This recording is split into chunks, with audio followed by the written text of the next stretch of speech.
രാമ ഹരേ ഹരേ ഹരേ കൃഷ്ണ കൃഷ്ണ കൃഷ്ണ ഹരേ ഹരേ. സർവത്ര ഗോവിന്ദനാമ സങ്കീർത്തനം. ഗോവിന്ദ ഗോവിന്ദ. ദശമസ്കന്ധ ലീലകള് പറയുമ്പോൾ വല്ലാത്തൊരു സന്തോഷത്തോടു കൂടി അതിങ്ങനെ പറഞ്ഞുകൊണ്ടിരിക്കും.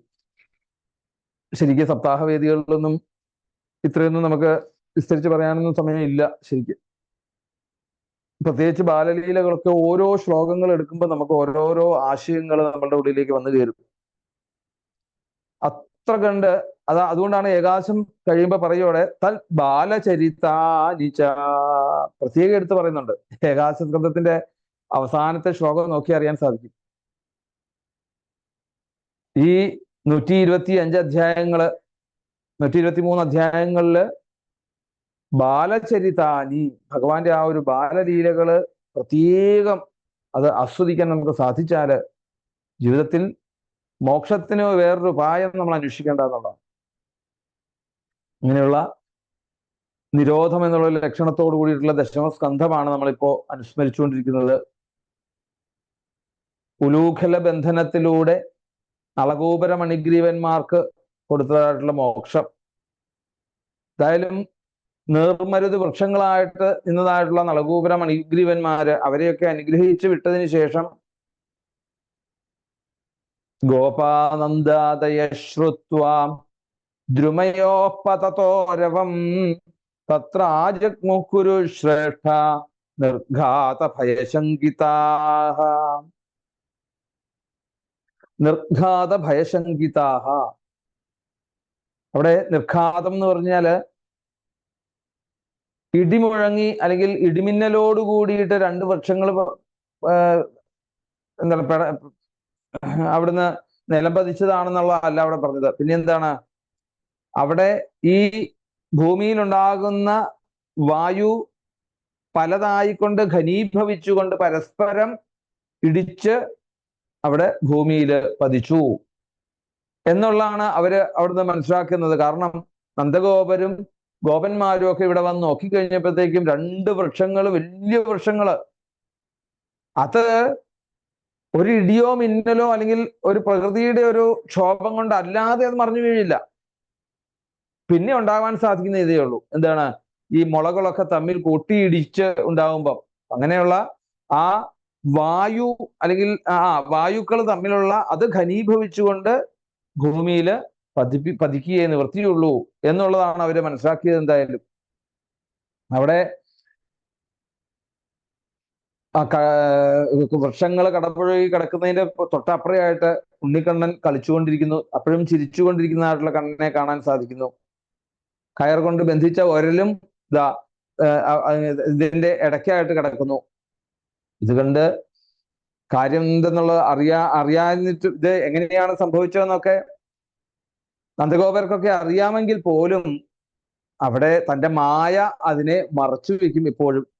എന്തായാലും ഇത് മനസ്സിലാക്കാതെ ഇതാരാണ് ഈ ഒരു പണി പറ്റിച്ചത് എന്നൊക്കെ അന്വേഷിക്കുന്ന രീതിയിൽ പല ദുർലക്ഷണമല്ലോ കസ്യേതം കുത ആശ്ചര്യമുൽപാദ ഇതികാതരാഹ. ഉൽപാദ എന്ന് പറഞ്ഞാൽ ദുർലക്ഷണം, എന്തൊക്കെ ദുർലക്ഷണമൊക്കെ ആണോ എന്ന് ചിന്തിച്ച് അവര് ഭയത്തോടു കൂടി സംഭ്രമിച്ചു എന്ന് പറയാണ്.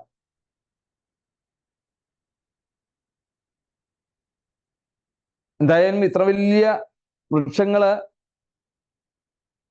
കാറ്റും മഴയും ഒന്നും കൂടാതെ എങ്ങനെ ഇത് മറിഞ്ഞു വീണു അല്ലെ? ആ മരച്ചില്ലകളുടെ ഇടയിൽ കളിക്കുന്നതായിട്ടുള്ള കുട്ടികൾക്ക് യാതൊന്നും പറ്റിയിട്ടില്ല അവർക്ക്. എന്തായാലും നന്ദഗോപൻ എന്ത് ചെയ്തു? ഓടിച്ചെന്ന് ആ ഉണ്ണികൃഷ്ണനെ അവിടെ നിന്ന് എടുത്തു. ആ മടിയിലേക്ക് അങ്ങ് പിടിച്ചു, കെട്ടിപ്പിടിച്ച് മാറോടണച്ചുകൊണ്ട് മൂർധാവിലൊരു ഒന്ന് ചുംബിച്ചു. ഉണ്ണിക്ക് കേടുകൂടാതെ യാതൊരുവിധ ദുഃഖങ്ങളും ഇല്ലാതെ തിരിച്ചു കിട്ടിയതിലുള്ള ഒരു സന്തോഷം, ആ ഒരു പരമാനന്ദം അനുഭവിച്ചുകൊണ്ട് നേരെ ആ യശോദാദേവിയെ വിളിച്ചു. കണ്ണനുണ്ണി ഇതാ മരം മുറിച്ചിട്ടു എന്ന് കുട്ടികൾ പറയുന്നത് കേട്ടപ്പോഴേക്കും അവർക്ക് സമ്മതിക്കാൻ അത് ഒന്ന് മനസ്സിലാക്കാൻ ബുദ്ധിമുട്ട്. കാരണം ഭഗവാൻ ഇവിടെ പ്രത്യക്ഷപ്പെട്ട സമയത്ത് തന്നെ പറഞ്ഞു, അച്ഛാ, എന്നെ പുത്രഭാവത്തിലും ബ്രഹ്മഭാവത്തിലും അവിടത്തേക്ക് കാണാൻ സാധിക്കും എന്നൊക്കെ പറഞ്ഞിട്ടുണ്ടെങ്കിൽ പോലും ആ ഉണ്ണിക്കണ്ണനെ തന്റെ മകനായിട്ട് ഓമനിച്ച് വളർത്തുന്ന സമയത്ത് ഇതൊന്നും അവിടെ വരുന്നില്ല, ഉള്ളിലേക്ക് വന്നു കയറുന്നില്ല. അതുകൊണ്ട് പറഞ്ഞു, നേരെ ആ കുട്ടികളെല്ലാവരും യശോദാമ്മയോട് എന്ന് പറഞ്ഞു, 2 ദേവന്മാര് ഈ മരത്തിനുള്ളിൽ നിന്നും ഒന്ന് കണ്ണനെ നമസ്കരിക്കുന്നത് ഞങ്ങൾ കണ്ടു. അതുപോലെ തന്നെ അവരുടെ വാക്കുകൾ കേട്ട് ഭഗവാൻ കണ്ണൻ 2 കൈയും വെച്ച് അവരുടെ കൈകളിൽ അവരുടെ തലയിൽ വെച്ച് അനുഗ്രഹിക്കുന്നത് കണ്ടു. ഇതൊക്കെ കണ്ടപ്പോഴും യഥാർത്ഥത്തിൽ നന്ദഗോപനോ അല്ലെങ്കിൽ യശോദയ്ക്കോ ഇതൊന്നും വിശ്വസിക്കാൻ കഴിഞ്ഞില്ല. എല്ലാവരും കൂടി എന്ത് ചെയ്തു, നേരെ ആ നന്ദമന്ദിരത്തിലേക്ക്, അമ്പാടിയിലേക്ക് തിരിച്ചുപോയി. എന്തായാലും താൻ ബന്ധനത്തിൽ പെട്ടെങ്കിലും അന്യരെ ബന്ധനത്തിൽ നിന്നും മോചിപ്പിക്കുന്ന ഒരു സ്വഭാവമാണ് കൃഷ്ണന്റേത് എന്ന് കാണിച്ചു തരുന്ന മോക്ഷദാതാവായിട്ടുള്ള, അല്ലെ, മുക്തിം ദദാതീതി മുകുന്ദ, അങ്ങനെ മുകുന്ദനായിട്ടുള്ള കണ്ണൻ പല തരത്തിലും അവിടെ യശോദാനന്ദന്മാരെയും ഗോപന്മാരെയും ഒക്കെ കാണിച്ചു കൊടുത്തു. പിന്നെയോ അവിടെ ഗോപികന്മാര് കുറച്ചുകൂടി ഈ കണ്ണന്റെ വികൃതികളും അതുപോലെ തന്നെ ഓരോരോ ലീലകളും കണ്ട് അവര് ആനന്ദിച്ചു. എപ്പോഴും ഈ ഗോപന്മാരുടെ കൂടെ നടക്കുന്ന കണ്ണനെ അവർക്ക് അസൂയാണ് എപ്പോൾ. കാരണം എന്താണ്, ഈ കണ്ണൻ ഗൃഹത്തിലേക്ക് വരികയാണെങ്കിൽ അവിടെ വന്നാലും ഇവരെപ്പോഴും ഇങ്ങനെ, അല്ലെ, കണ്ണനോട് ദേഷ്യപ്പെട്ടും അല്ലെങ്കിൽ പരിഹാസത്തോടു കൂടിയൊക്കെ ആയിട്ട് ഒരു നല്ല രീതിയിൽ ഗോപികമാർക്ക് കണ്ണനെ കാണാൻ സാധിക്കുന്നില്ല. എപ്പോഴും ഗോപന്മാരുടെ കൂടെ എപ്പോഴും കണ്ണനുണ്ട് താനും. അങ്ങനെ വന്നപ്പോ ഒരിക്കല് ഇവര് ആ ഉണ്ണികൃഷ്ണനെ കാണാൻ വേണ്ടിയിട്ട്, അവരെ ആനന്ദിക്കുവാൻ വേണ്ടിയിട്ട് ആ നന്ദവ്രജത്തിലേക്ക് അങ്ങ് ചെല്ലും. അപ്പൊ അങ്ങനെ അവിടെ ചെന്ന് കഴിയുമ്പോഴത്തേക്കോ ഉണ്ണിക്കണ്ണൻ യശോദാമ്മയുടെ അടുത്ത് സന്നിധാനമൊക്കെ കഴിഞ്ഞ് സുഖമായിട്ട് ഇങ്ങനെ ഓടി നടക്കുന്ന സമയത്തായിരിക്കും. അപ്പൊ അവിടെ ചെല്ലുമ്പോഴത്തേക്ക് യശോദാമ്മ എന്ത് ചെയ്യും, ഗോപികമാരോട് പറയും, അല്ലാതെ ഉണ്ണി ഒന്ന് നോക്കിക്കൊള്ളണം കേട്ടോ എന്ന് പറയുമ്പോഴേക്കും അവർക്ക് വലിയ സന്തോഷാവും. പിന്നെ കണ്ണനെ അപ്പൊ എന്തായി, സാധാരണ രീതിയിൽ കണ്ണൻ ഗോപികമാരുടെ വീട്ടിൽ വരുമ്പോൾ സ്വാതന്ത്ര്യം അവർക്കില്ല. കാരണം എന്താണ്, അവിടെ പറയും, കണ്ണൻ തന്നെ പറയും, ഞാനാണ് ഇവിടുത്തെ ഗൃഹസ്ഥൻ എന്നൊക്കെ പറഞ്ഞ് അവിടുന്ന് പരിഹസിച്ച് എന്തെങ്കിലുമൊക്കെ പറഞ്ഞ് ദേഷ്യപ്പെട്ടൊക്കെ അവിടുന്ന് പോകും. പക്ഷെ ഇപ്പൊ അങ്ങനെയല്ല. ഇപ്പൊ അമ്മയുടെ അനുവാദത്തോടു കൂടി ഞങ്ങളെ ഏൽപ്പിക്കുമ്പം ഞങ്ങൾക്ക് സ്വന്തമായി ഞങ്ങളുടെ കണ്ണൻ, അല്ലെ, ഗോപന്മാരോട് എപ്പോഴും നടക്കുമ്പോൾ ഇവർക്ക് അസൂയാണ്. ഇപ്പം ഞങ്ങൾക്ക് സ്വന്തമായി എന്നുള്ള രീതിയിൽ അവരിതാ ഗോപീഭിസ്തോപിതോ നൃത്യൽ ഭഗവാൻ ബാലവൽ ക്വചിൽ ഉദ്ഗായതി ക്വചിൻ മുഗ്ധ തദ്വശോ ദാരുയന്ത്രവൽ. അപ്പം അവരെന്ത് ചെയ്യും, കണ്ണനോട് ഓരോന്നും പറയും. ഇപ്പൊ കണ്ണൻ ഇവരെ സന്തോഷിപ്പിക്കുവാൻ വേണ്ടിയിട്ട്, അല്ലെ, ഇവര് വെണ്ണ കൊടുത്താലോ അല്ലെങ്കിൽ പാല് കൊടുത്താലോ തൈര് കൊടുത്താലോ ഒക്കെ അവിടെ പറയും, യശോദാമ തരുന്നത് പോലെയുള്ള സ്വാദുള്ള വെണ്ണയല്ല നിങ്ങളുടേത് എന്ന് പറഞ്ഞുകൊണ്ട് നിരാകരിക്കുകയും ചെയ്യും, അപ്പുറത്ത് പോയി മോഷണം ചെയ്യുകയും ചെയ്യും. ഇങ്ങനെ വന്നപ്പോ അവര് ഈ കണ്ണനെ നേരിട്ട് യാതൊരുവിധ കാപട്യവും ഇല്ലാത്തതായിപ്പോ അവർക്ക് ആനന്ദിക്കാൻ കണ്ട സമയത്ത് കണ്ണനോട് പറയും, കണ്ണ ആ ഒന്ന് പാട്ട് പാടൂ എന്ന് പറയുമ്പോഴത്തേക്കും കണ്ണൻ പാട്ട് പാടിക്കൊടുക്കും. ഒന്ന് നൃത്തം ചെയ്യൂ എന്ന് പറയുമ്പോൾ നൃത്തം ചെയ്തു കൊടുക്കും. ഇങ്ങനെ പല രീതിയിലും പാടിയും അതുപോലെ തന്നെ ആടിയും ഒക്കെ അവര് പറയുന്നത് പോലെ കേൾക്കുന്ന ഒരു ദാരുയന്ത്രവൽ. അപ്പം എന്നിട്ട് പിന്നെ എന്താണ്, അവർ ഓരോന്നും ഈ കണ്ണനെ കൊണ്ട് ചെയ്യിക്കും. കാരണം കിട്ടിയ ഒരു അവസരമാണ്. അപ്പൊ സാധനങ്ങൾ എടുത്തോണ്ട് വരാൻ പറഞ്ഞാൽ സാധനങ്ങൾ എടുത്തോണ്ട് വരും. ഇങ്ങനെ ഗോപികള് കൊടുക്കുന്നതായിട്ടുള്ള ആ വെണ്ണയും പാലും ഒക്കെ നിരാകരിക്കുമെങ്കിൽ പോലും, അല്ലെങ്കിൽ എന്താണ്, ഈ സമയത്ത് അവരെന്ത് ചെയ്യും, ഓരോന്ന് പറയുമ്പോഴത്തേക്കും വെണ്ണ തരാം, പാല് തരാം, അല്ലെ, നൃത്തമാടൂ കണ്ണ, നടനമാടൂ കണ്ണ, വെണ്ണ തരാം ഗോപാല മുകുന്ദ, വെണ്ണ തരാം. അങ്ങനെ വെണ്ണ തരാമെന്ന് പറഞ്ഞുകൊണ്ടും പാല് തരാമെന്ന് പറഞ്ഞുകൊണ്ടും ഇങ്ങനെയൊക്കെ ഓരോന്നും ആ കുട്ടികളെ എങ്ങനെയാണോ ഭ്രമിപ്പിക്കുന്നത്, അതുപോലെ ഈ ഗോപികന്മാര് കണ്ണനെ കൊണ്ട് ഓരോന്ന് ചോദിക്കും. ഈ അല്ലെ ബ്രഹ്മാണ്ടങ്ങൾ മുഴുവൻ, കോടി ബ്രഹ്മാണ്ടങ്ങൾ മുഴുവൻ ആ കുക്ഷിയിൽ ഒതുക്കിയതായിട്ടുള്ള ആ കണ്ണനെ ഒരു മരപ്പാവകളെ പോലെ ദാ കളിപ്പിക്കുന്നതായിട്ടുള്ള ചരാചരിക ചക്രവർത്തി ആ ഗോപികളുടെ അടുത്ത് ഇങ്ങനെ ഒരു ദാരു യന്ത്രവൻ, ഒരു മരപ്പാവ് പോലെ അവിടുന്ന് കളിച്ചുകൊണ്ടിരിക്കുന്നതായിട്ടുള്ള രംഗങ്ങളെ ഇതാ അവിടെ കാണിച്ചു തരുന്നു. എന്തായാലും പിന്നീട് ഒരു ദിവസം ക്രീണീഹി ഭോഫലാനീതി ശ്രുത്വാ സത്വരമച്യുത ഫലാർത്ഥി ധാന്യമാദായ സർവഫലപ്രദ. ഒരു കച്ചവടക്കാരി പഴം വേണോ എന്ന് ചോദിച്ചുകൊണ്ട് അമ്പാടിയിൽ വരുന്ന സമയത്ത് എന്തായി, കണ്ണൻ ചെന്ന് ആ പഴങ്ങൾ മുഴുവൻ, ആ കൊട്ടയിലുള്ള പഴങ്ങൾ മുഴുവൻ എടുക്കുകയാണ് പതിവ്. ഇപ്പൊ നന്ദഗോപുരം യശോദ ഉണ്ടെങ്കിൽ യശോദ പറയും, കണ്ണൻ ആവശ്യമുള്ളത് എടുത്താൽ പോരെന്ന് ചോദിച്ചു കഴിഞ്ഞാൽ പറയും, എനിക്ക് ഗോപന്മാർക്ക് കൊടുക്കണം, ഇവിടെ എല്ലാവർക്കും കൊടുക്കണം എന്നൊക്കെ പറഞ്ഞിട്ട് രണ്ട് കൈയും കൊണ്ട് ആ കൊട്ടയിലെ പഴം മുഴുവൻ അവിടെ നിങ്ങൾ ഇതാവും. എന്നിട്ടാ ആ പഴം മുഴുവൻ, അപ്പൊ ഈ അമ്പാടിയിലേക്ക് വന്നാൽ മതി ഈ പഴക്കച്ചവടക്കാരിക്ക്. എന്താണ് കാരണം, എവിടെയും പോകണ്ട, ഇവിടെ വന്നു കഴിഞ്ഞാല് കണ്ണൻ ഇത് മുഴുവൻ അവിടുന്ന് മേടിക്കും. അപ്പൊ പിന്നെ ഒരു സ്ഥലത്ത് നിന്ന് തന്നെ അപ്പൊ എളുപ്പമായി. എന്തായാലും ഒരു ദിവസം വന്നു കഴിഞ്ഞപ്പോഴാണ് അവിടെ അമ്പാടിയിൽ വന്നപ്പോഴത്തേക്കും നന്ദഗോപുര യശോദയോ ഒന്നുമില്ല. കണ്ണന് വല്ലാണ്ട് വിഷമമായി, താടിക്ക് കൈയും കൊടുത്ത് ഇങ്ങനെ ഇരുന്നു. എന്താ ചെയ്യാ ഇനിയിപ്പം, അല്ലെ അച്ഛനും അമ്മയും ഇല്ലാത്ത സമയത്ത് ഇനി പൈസ കൊടുക്കാനില്ല അവിടെ. എന്തായാലും പഴക്കച്ചവടക്കാരി വീണ്ടും കണ്ണനോട് ചോദിച്ചു, പഴം വേണോ എന്ന് ചോദിച്ച് ആ പടിക്കൽ എത്തിക്കഴിഞ്ഞപ്പോഴത്തേക്കും നോക്കിയപ്പോഴത്തേക്കും കണ്ണന് വേണമെന്നുണ്ട് താനും, ചോദിക്കാൻ പറ്റുന്നുമില്ല. ആ ഒരു അവസ്ഥയായി. എന്തായാലും ആ കണ്ണനെ വിളിച്ചു, വരൂ, ആ രണ്ട് കൈയും കാണിക്കൂ എന്നും പറഞ്ഞുകൊണ്ട്. സാധാരണ കണ്ണൻ അങ്ങനെയല്ല, ചെന്നെടുക്കുക പതിവ്. ഇത് അങ്ങനെയല്ല. ഇന്ന് ആ പഴക്കച്ചവടക്കാരി രണ്ട് കൈയിലും പൂർണ്ണമായിട്ട്, അപ്പോഴും അവരുടെ ഉള്ളിൽ എന്താണ് വിചാരിച്ചത്, പൈസ കിട്ടുമെന്ന് വിചാരിച്ചോന്നല്ല. സാധാരണ രീതിയിൽ ഒരു കച്ചവടം നടക്കുമ്പം അല്ലെ 10 രൂപയെങ്കിലും ലാഭത്തോടു കൂടി അത് കിട്ടുമെന്നുള്ള ഒരു മനോഭാവത്തോടു കൂടിയാണ് നമ്മളൊക്കെ പഴമായാലും പന്തായാലും എന്ത് വിൽക്കുകയാണെന്ന് പറഞ്ഞാലും അതിൽ നിന്ന് ഒരു 5 രൂപ കൂടുതൽ ഇയാളുടെ കയ്യിൽ നിന്ന് കൈക്കലാക്കണം എന്നുള്ളൊരു മനോഭാവമാണ്. പക്ഷെ അങ്ങനെയല്ല അന്ന് ആ ഒരു അമ്മയ്ക്ക് അങ്ങനെയല്ല തോന്നിയത്. പിന്നെ എന്താണ്, ഈ കാണുന്നതായിട്ടുള്ള പ്രപഞ്ചം മുഴുവൻ, പ്രപഞ്ചനാഥനായിട്ടുള്ള ആ കണ്ണന് എന്റെ കയ്യിലിരിക്കുന്ന പഴത്തെ ചോദിക്കേണ്ടതുണ്ടോ? ഇങ്ങനെ താടിക്ക് കൈ കൊടുത്തിരിക്കാണല്ലോ, ഇതൊക്കെ കണ്ണന്റെ സാധനമല്ലേ, പിന്നെ ഞാൻ എന്തിനാ ഇത് കച്ചവടം ചെയ്യേണ്ടത്? അതുകൊണ്ട് കണ്ണ, അവിടുത്തെ സാധനം അവിടത്തേക്കല്ലാതെ അവന് ആർക്കാ വേണ്ടത് എന്നും പറഞ്ഞുകൊണ്ട് ആ കൊട്ടയിലെ പഴങ്ങളൊക്കെ കൊടുത്തു. പതിവ് പോലെ തന്നെ സാധാരണ രീതിയിൽ കണ്ണൻ എടുക്കുകയാണെങ്കിൽ ഇന്ന് അങ്ങനെയാ, ആ കൊട്ട തന്നെ ആ കണ്ണന്റെ മുമ്പില് മറിച്ചങ്ങോട്ട് ഇട്ടു കഴിഞ്ഞപ്പോഴത്തേക്കും കണ്ണൻ ഇനി എന്തെങ്കിലും കൊടുക്കണ്ടേ ഈ അമ്മയ്ക്ക്. അതിനു വേണ്ടിയിട്ട് നേരെ അകത്ത് ചെന്ന ഒരു നെല്ലിന്റെ ധാന്യം ഇരുന്ന പാത്രം ഉണ്ടായിരുന്നു. ആ പാത്രത്തിലേക്ക് കൈയിട്ട് കുറച്ചിങ്ങനെ എടുത്തു. അപ്പൊ ഈ കുഞ്ഞു ആ കയ്യില് പോരുന്ന വഴി എന്താണ്, കുറച്ചൊക്കെ ആ നെൽമണികളൊക്കെ അവിടെ താഴെ വീണു.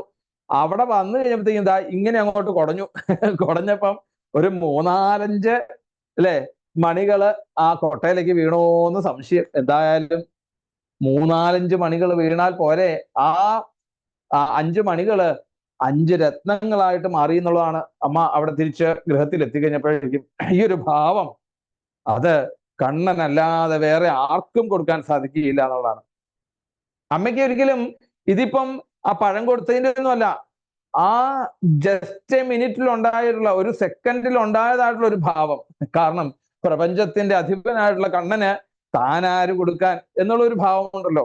ഈ ഒരു ഭാവമാണ് യഥാർത്ഥത്തില് അതുകൊണ്ടാണ് സമ്പത്തിന്റെ കാര്യത്തിലായാലും ഐശ്വര്യത്തിന്റെ കാര്യത്തിലായാലും നമ്മളുടെ ഉള്ളിലേക്ക് വന്ന് കയറിക്കഴിഞ്ഞാൽ ഒന്ന് മാത്രമേ നിശ്ചയിക്കാനുള്ളൂ, ഇതൊന്നും തന്റെ അല്ല എന്നുള്ള ഒരു ഭാവത്തിലേക്ക് നമുക്ക് എത്താൻ സാധിച്ചാല് ബാക്കിയൊക്കെ ഭഗവാൻ അത് വേണ്ട രീതിയിൽ അവിടെ നോക്കും. അതുകൊണ്ട് ആ പുണ്യവതിയായിട്ടുള്ള ആ പഴക്കച്ചവടക്കാരി അവിടെ അനുഗ്രഹിച്ചു. ഇങ്ങനെ അമ്പാടിയില് പല രീതിയിലുള്ള ആ ബാലലീലകള് അനുസരിച്ചു വരുന്ന സമയത്താണ് ഇങ്ങനെ ആ കംസൻ പറഞ്ഞു വിടുന്നതായിട്ടുള്ള അസുരന്മാരിൽ നിന്നും ഉണ്ടാകുന്ന ഓരോരോ ആപത്തുകള്. ഇപ്പൊ ഉപനന്ദൻ തുടങ്ങിയതായിട്ടുള്ള ഗോപന്മാരൊക്കെ കൂടി ആലോചിച്ചു, അമ്പാടിയിൽ ഇങ്ങനെ ആപത്തുകൾ വന്നാൽ എന്താ ചെയ്യുക? കുട്ടികൾക്ക് താമസിക്കാൻ പറ്റിയതായിട്ടുള്ള ഒരു സ്ഥലമല്ല എന്ന ഒരു അവസ്ഥയിലേക്ക് എത്തുകയാണ്. പിന്നെ കുട്ടികൾക്ക് യാതൊരുവിധ ദോഷവും കൂടാതെ സുഖമായിട്ട് കഴിച്ചുകൂടാൻ പറ്റുന്ന ഒരു സ്ഥലം എവിടെയാണ് എന്ന് അവരന്വേഷിച്ചപ്പോഴാണ് ദാ പുണ്യം മധുവനം, എന്താ പുണ്യമായിട്ടുള്ള വൃന്ദാവനം, ആ വൃന്ദാവനത്തിലേക്ക് ഇനി താമസം മാറ്റാം എന്നുള്ള ഒരു കാര്യം തീരുമാനിച്ചു. എന്തായാലും എല്ലാവരും അവരവരുടെ ഗോപന്മാരെയൊക്കെ വിളിച്ചു. അവരോടൊക്കെ പറഞ്ഞു, ഇനി നമുക്ക് കുറച്ചു കാലം വൃന്ദാവനത്തിൽ പോയി താമസിക്കാം എന്ന് പറഞ്ഞ് ആ ഗോപന്മാര് അവരുടെ എല്ലാവരുടെയും സാധനങ്ങളൊക്കെ വണ്ടിയിൽ കയറ്റി നല്ലൊരു മുഹൂർത്തം നോക്കിക്കൊണ്ട് നേരതാ വൃന്ദാവനത്തിലേക്ക് പോകുന്നു. ഇനി വേറെ ഒരു സ്ഥലമില്ല എന്നുള്ളതാണ് അല്ലെ. നമുക്കും ആ മഹാത്മ്യത്തിൽ കണ്ടു, ധന്യം വൃന്ദാവനം അല്ലെ. ആ വൃന്ദാവനത്തിൽ എത്തി കഴിഞ്ഞപ്പോഴത്തേക്കും ഭക്തിക്ക് യൗവനയുക്തയായിട്ടുള്ള ഒരു ഭക്തി അവിടെ ഉണ്ടായി എന്ന് പറയാണ്. അപ്പം ആ ശുദ്ധമായിട്ടുള്ള ഒരു ഭാവം ഇന്നും ആ വൃന്ദാവനത്തിൽ നമുക്ക് ചെന്ന് കഴിഞ്ഞാൽ നമുക്ക് അനുഭവപ്പെടാൻ സാധിക്കും. രാധേ രാധേ രാധേ രാധേ എന്ന് വിളിച്ചുകൊണ്ട് അവിടുത്തെ ഓരോ പുൽക്കൊടികളും ആ രാധാഭക്തിയിലൂടെ കണ്ണനേതാ വേണ്ട രീതിയിൽ അവിടെ ജീവിക്കാൻ, അല്ലെങ്കിൽ എന്താ കണ്ണനെ ഇന്നും ഓരോ ഗൃഹങ്ങളിലും ആ കണ്ണനെ എത്ര കണ്ട് പരിരക്ഷയോടുകൂടി പവിത്രതയോടുകൂടിയാണോ അവിടെ ആരാധിക്കുന്നത്, നമുക്ക് വൃന്ദാവനത്തിൽ ചെന്നാൽ കാണാൻ സാധിക്കും. ഇന്നും ഈ ഒരു കലികാലത്ത് കൂടി നമുക്ക് അവിടെ ചെന്നാൽ കാണാൻ സാധിക്കുന്നു. അങ്ങനെയുള്ള ആ വൃന്ദാവനത്തിലേക്ക് കുട്ടികള്, ഗോപന്മാര് എല്ലാവരും കൂടി അവിടുന്ന് യാത്ര പുറപ്പെട്ടു. ഭഗവാന്റെ കീർത്തനങ്ങള്, ഓരോരോ ഗീതികള്, ഭഗവാൻ ചെയ്തതായിട്ടുള്ള ഓരോ പ്രവർത്തികളും അനങ്ങുന്നത് പോലും അവിടുന്ന് ഓരോരോ കീർത്തനങ്ങളായിട്ട് അവിടുന്ന് മാറ്റി. അങ്ങനെ ഭഗവാന്റെ പാട്ടുകളൊക്കെ പാടി ഉത്സാഹപൂർവ്വം പുറപ്പെട്ടതായിട്ടുള്ള അവര് ആ നീണ്ടു പോയതായിട്ടുള്ള സമയമോ അല്ലെങ്കിൽ എത്താൻ പറ്റിയതായിട്ടുള്ള ഈ വഴികളുടെ ദൂരമോ പോലും അവർക്ക് അവിടുന്ന് അത്ര നിസ്സാരമായിട്ട് തോന്നി. വേഗം അവിടെ ചെന്ന് വൃന്ദാവനത്തിലേക്ക് എത്തി. അവിടെ പച്ചപ്പുല്ലുകള് തളിർത്ത് വളർന്നു നിൽക്കുന്നു, വൃക്ഷങ്ങള്, അതുപോലെ തന്നെ വള്ളികള് തുടങ്ങിയതായിട്ടുള്ള ഈ നിബിഡമായിട്ടുള്ള ഒരു വനം. ആ വനത്തില് വൃക്ഷങ്ങളൊക്കെ പുഷ്പിച്ച് നിൽക്കുന്നു, ഫലം ഉണ്ടായിക്കൊണ്ട് നിൽക്കുന്നു. അതുപോലെ തന്നെ പുഷ്പങ്ങൾ, പലതരത്തിലുള്ള പുഷ്പങ്ങള്, ഇതെല്ലാം ആ തളിരുകളൊക്കെ ഇങ്ങനെ ചാഞ്ഞു കിടക്കുന്നതായിട്ടുള്ള തളിരുകള്, ഇതെല്ലാം കൂടെ കണ്ടു കഴിഞ്ഞപ്പോഴത്തേക്കും അവർക്ക് വല്ലാതെ, രാമകൃഷ്ണന്മാർക്കും ഗോപപാലന്മാർക്കും ഒക്കെ അവിടുന്ന് വല്ലാത്തൊരു സന്തോഷം, ഉള്ളിലൊരു ആനന്ദം അവർക്കുണ്ടായി. അതുപോലെ പശുക്കുട്ടികളെ കാട്ടിൽ കൊണ്ടുപോകാനുള്ള ഒരു സൗകര്യങ്ങള്, പശുക്കൾക്ക് മേയാൻ വേണ്ടിയിട്ടുള്ള പുൽമേടുകള്, ഇതെല്ലാം കണ്ട് അവർ സന്തോഷിച്ചു. ഇങ്ങനെ ആ വൃന്ദാവന ലീല ആരംഭിച്ച് ഒരിക്കൽ ആ കാട്ടിലൂടെ പശുക്കുട്ടികളെ പാലിക്കുവാൻ വേണ്ടിയിട്ട് തുടങ്ങി. അങ്ങനെ കളിക്കുന്ന ഒരു ദിവസമാണ് ബകം എന്നുള്ള ഒരു കൊറ്റിയുടെ രൂപത്തില് ഒരു അസുരൻ അവിടെ എത്തി. പക്ഷിയുടെ രൂപത്തിൽ വന്ന് ആ കണ്ണനെ കൊത്തുവാൻ വേണ്ടിയിട്ട് അവിടെ വന്നു. എന്തായാലും ചൂട് സഹിക്കാൻ വയ്യാതെ ആ കണ്ണൻ തന്നെ കൊത്തിയതായിട്ടുള്ള അല്ലെങ്കിൽ ആ കൊക്കുകളിലേക്ക് അങ്ങോട്ട് കയറി നിന്ന് യഥാർത്ഥമായിട്ടുള്ള ഒരു വിശ്വരൂപം ഏത് അസുരന്മാര് വന്നാലും അവരെ ബോധ്യപ്പെടുത്തി കൊടുക്കും. ഈ പ്രപഞ്ചം മുഴുവൻ ഞാനാണ്.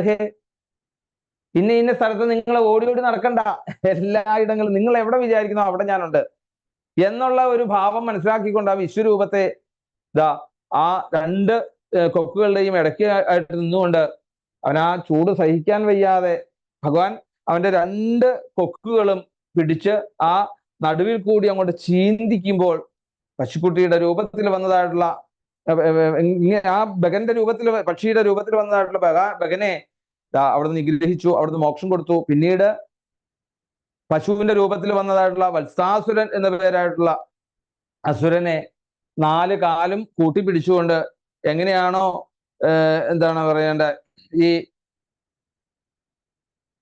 പന്തൊക്കെ കളിക്കുമ്പോൾ എടുത്തെറിയുന്നത് എന്ന് പറഞ്ഞാല് 4 കാലും കൂട്ടിപ്പിടിച്ച് തലയ്ക്കൊന്ന് ഒഴിഞ്ഞ് നേരെ ആകാശത്തേക്ക് മേൽപോട്ടൊക്കെ അങ്ങ് എറിഞ്ഞ് ആ വത്സാസുരനെയും നിഗ്രഹിച്ചു. ഇങ്ങനെ 2 അസുരന്മാർക്കും കൂടി മോക്ഷത്തെ കൊടുത്തുകൊണ്ടുള്ള ലീലകളാണ് ഇതാ 11ാമത്തെ അധ്യായത്തിൽ നമുക്ക് കാണിച്ചു തരുന്നത്. പിന്നീട് ഇനി ഗംഭീരമായിട്ടുള്ള ആ കാട്ടിൽ വൃന്ദാവനത്തിലേക്ക് കടന്ന് വനഭോജനം തുടങ്ങിയതായിട്ടുള്ള രംഗങ്ങളെയൊക്കെ നമുക്ക് അനുസ്മരിക്കാം. അത് നമുക്ക് നാളത്തെ രീതിയിൽ ആ വനഭോജനത്തിന്റെ മുമ്പുള്ള ഭാഗങ്ങൾ, വനഭോജനത്തിന് വേണ്ടി പോകാൻ പോകുന്ന രംഗങ്ങളൊക്കെ നമുക്ക് നാളെ കാണാം. ഗോവിന്ദനാമ സങ്കീർത്തനം. ഗോവിന്ദ ഗോവിന്ദ.